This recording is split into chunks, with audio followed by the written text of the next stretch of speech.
The chill of the moor had sunk deep into my bones by the time I wrestled the rusted hatch open. Rain, cold and driven by a relentless wind, plastered my hair to my forehead. I pulled my pack tighter, the familiar weight a small comfort against the vast, empty expanse of the Scottish Highlands. Below me, swallowed by generations of earth and silence, lay the entrance to Bunker 73, a relic of the Cold War, a place whispered about in online forums but rarely truly explored.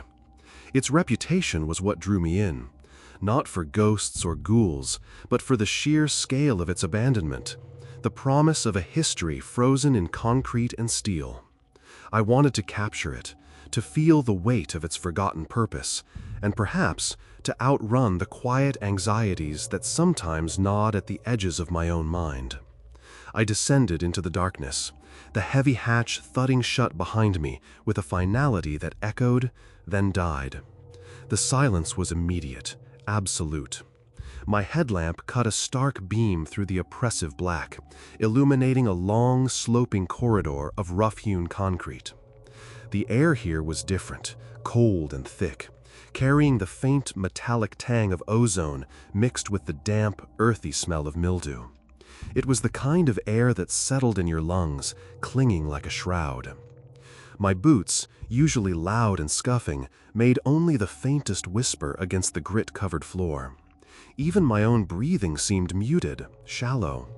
It was as if the very atmosphere of the bunker was designed to absorb sound, to smother it before it could truly exist.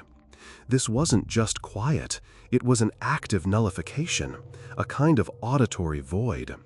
It prickled at my skin, a subtle, unsettling sensation, like a heavy blanket being pressed against my ears. The corridor stretched on, punctuated by heavy blast doors, each one a monument to a paranoia long past. I moved deeper, my light dancing across rusted pipes, peeling paint, and the faint outlines of long-removed equipment. Every now and then I'd stop, listening, but there was nothing. No dripping water, no scuttling rats, no distant groans of settling metal. Just that profound, unnatural silence. It was almost a pressure, building steadily. After what felt like an hour, navigating a labyrinth of identical passages, I stumbled upon it, the command center. Unlike the other rooms, which had been stripped bare, this one felt almost preserved, a tomb holding the ghosts of frantic activity. A large, horseshoe-shaped console dominated the room, its bank of green screen monitors dark and lifeless. Cables snaked across the floor like petrified vines.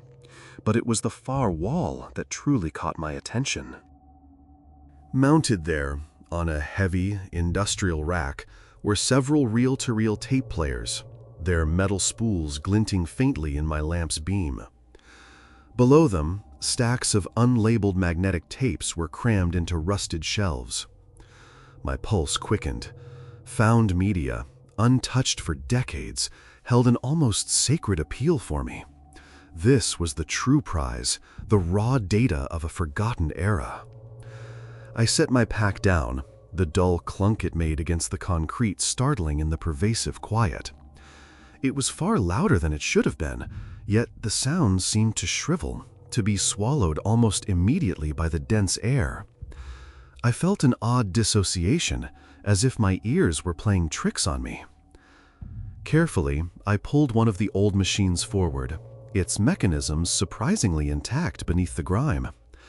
I found a loose power cable, frayed but still pliable, and connected it to a small, battery-powered inverter I carried. A faint hum, more felt than heard, vibrated through my fingertips as I powered it on. The old equipment whirred to life with a dry, protesting cough, the indicator lights glowing a sickly amber.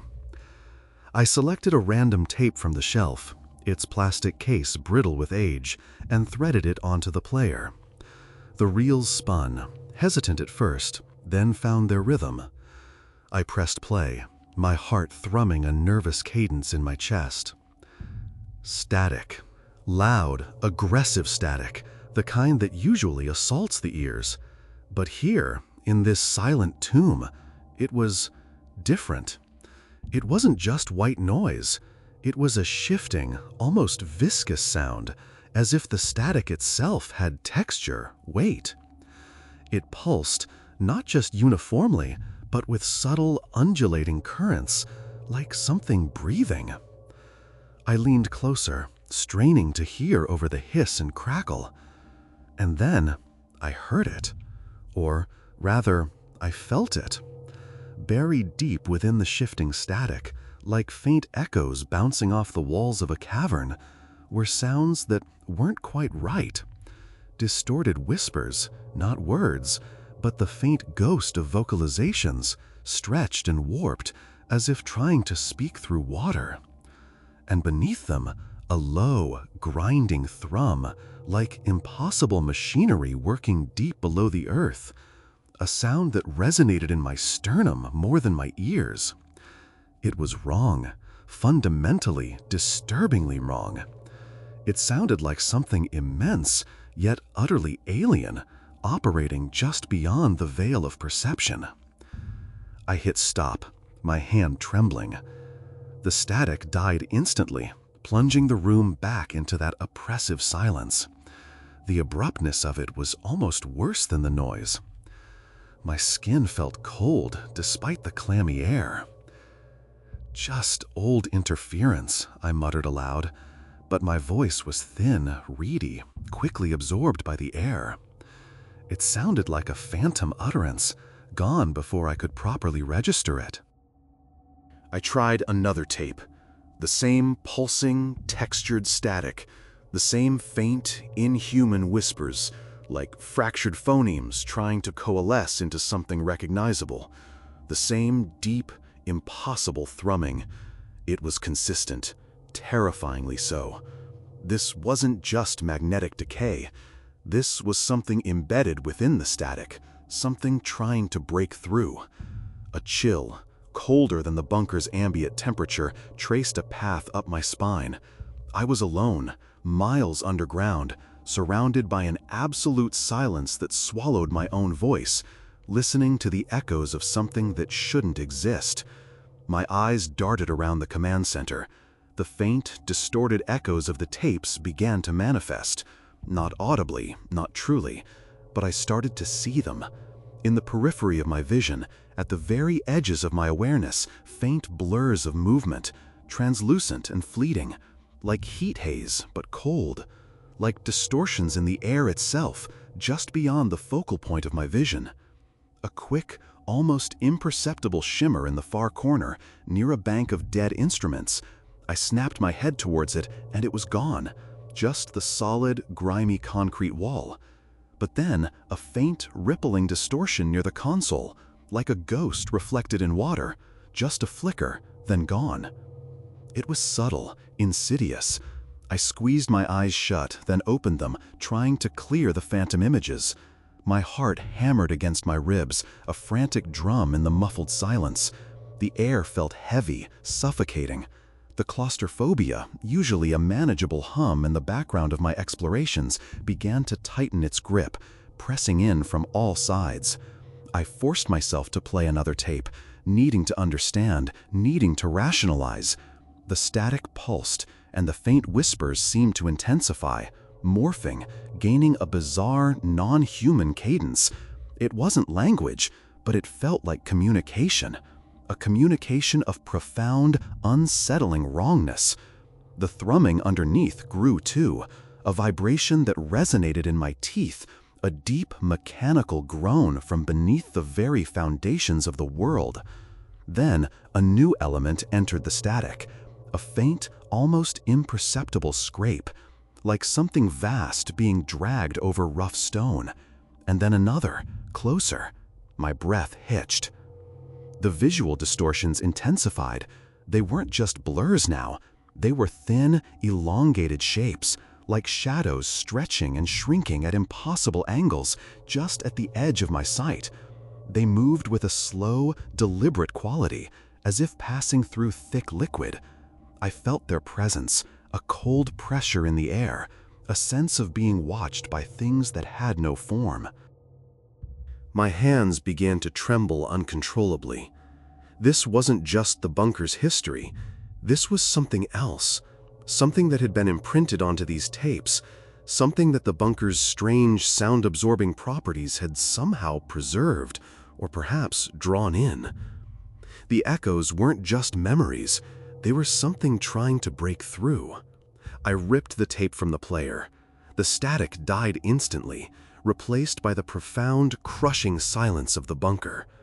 But the presence remained. The faint, optical distortions still flickered. The air still felt thick with unseen things. A whisper, not heard by my ears, but felt directly in the core of my mind, brushed against my thoughts. It was cold, alien, devoid of human inflection, yet it carried an immense weight of sorrow and something else, something hungry. It was a sensation, a vibration in my very bones, a profound chill that originated from within, not from the cold air. I scrambled backwards, away from the console, my legs shaky. My headlamp beam swept wildly across the room. The distortions seemed to coalesce, becoming slightly more defined at the very fringes of my vision. Like faint, shimmering columns of distorted light, taller than a man, slender and wavering, yet utterly solid in their presence. The scraping sound returned, much closer this time. It wasn't on the tapes, it was in the bunker itself. A slow, grinding drag, coming from the corridor I had just come from. Each scrape resonated in the deep silence, not heard but felt, a vibration traveling through the concrete floor and up into my feet. Panic, cold and sharp, began to claw at my throat. I had to get out. This wasn't just an abandoned place. It was a vessel, a trap. Something had found a way to manifest here, drawn by the silence, amplified by the bunker's strange properties, and now it was awake. I stumbled, turning towards the exit corridor, my light bouncing erratically. The silence felt like a physical weight pressing down on me, trying to muffle my very thoughts. The air grew colder, and that metallic ozone smell intensified, mixed now with something else, something fetid and ancient. As I moved, the visual distortions kept pace, appearing in the periphery of my vision, just behind my shoulders, to my sides. I could feel their proximity, a chilling presence, like standing too close to an immense unseen void.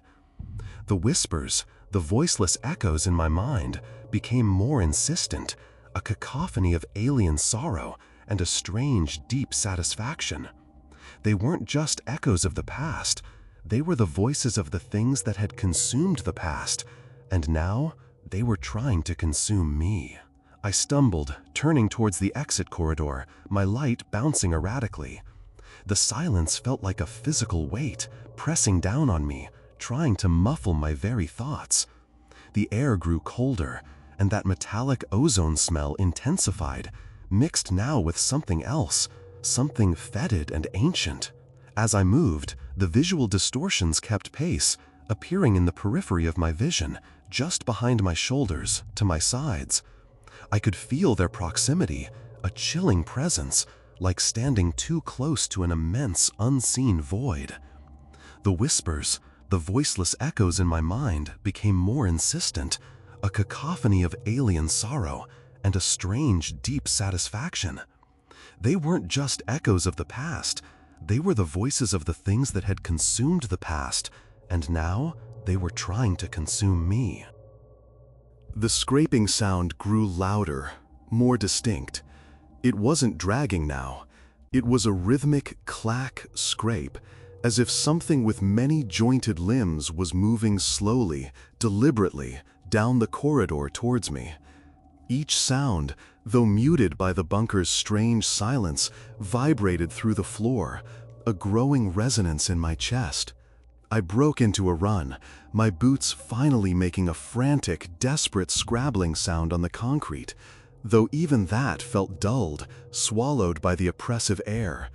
My breath came in ragged gasps, each one a struggle, each one seeming to die in my throat. The claustrophobia was overwhelming, the walls pressing in, the ceiling bearing down. I was trapped in a coffin of concrete, with things I couldn't see but could feel all around me. The faint, shifting shapes in my peripheral vision swirled faster, becoming more numerous, surrounding me. They were a shimmering, indistinct swarm, always just out of focus, always there. I felt cold hands, not physical but psychic, brush against my mind, tendrils of alien thought trying to unravel my sanity. The clack scrape behind me was closer still.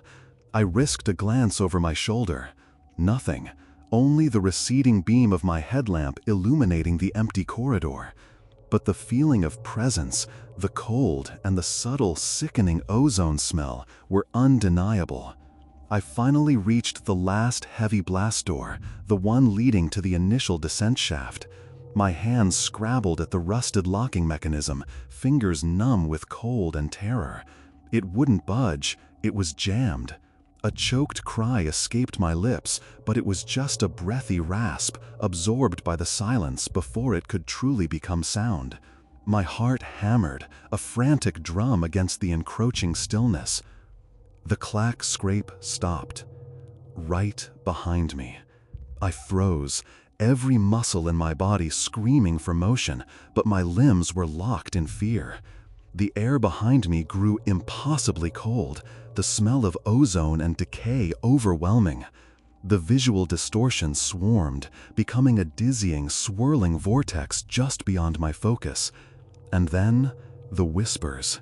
Not just a feeling now, but a resonant hum in my skull, a chorus of alien voices, a chorus of immense, incomprehensible grief, and a profound, ancient hunger. Something immense and formless pressed against my back, a wave of palpable dread washing over me, stealing my breath.